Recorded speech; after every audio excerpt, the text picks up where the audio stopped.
Suzanne Graham, 45, from Glasgow, didn't think much of her new symptoms at first and attributed them to a bad cold in the run-up to Christmas. Once she started struggling to breathe and talk, she decided to see her GP. She hoped to recover quickly, but her symptoms deteriorated and she was taken to intensive care and put on a ventilator. It turns out the 45-year-old was suffering from pneumonia, acute respiratory distress syndrome, and sepsis. Speaking about when she first fell ill, she said, "I was busy and there was a lot happening. I had a cold that I didn't think too much about, but it just lingered. When it got closer to Christmas, I started to get more unwell, but I thought that the cold had just developed into a flu. Looking back, I had no idea how unwell I really was. I'd been unwell for a number of days, and I couldn't sleep. I was really struggling to breathe." Suzanne always associated pneumonia with older people, but when she remembered that her friend, who was the same age, also had it, she looked up the symptoms.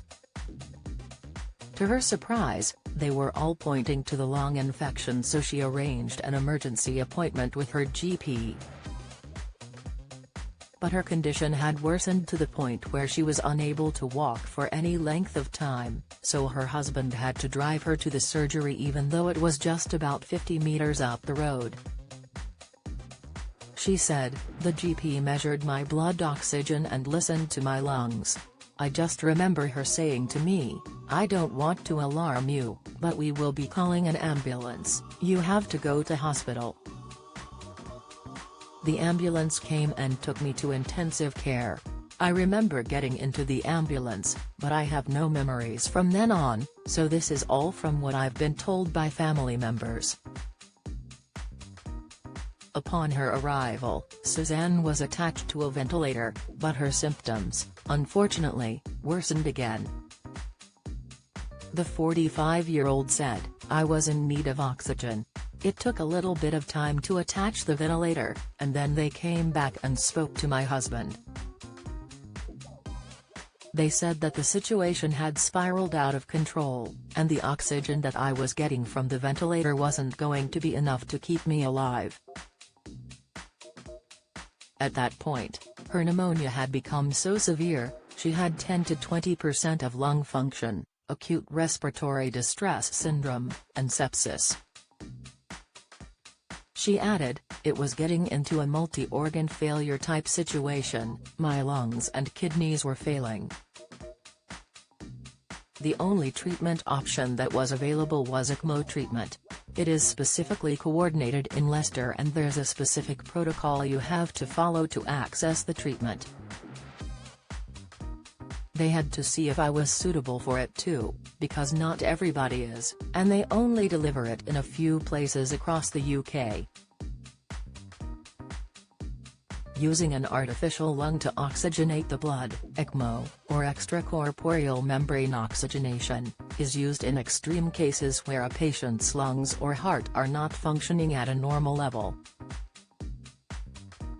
Luckily, Suzanne turned out to be eligible for the treatment, but the closest machine was 145 miles away in Aberdeen.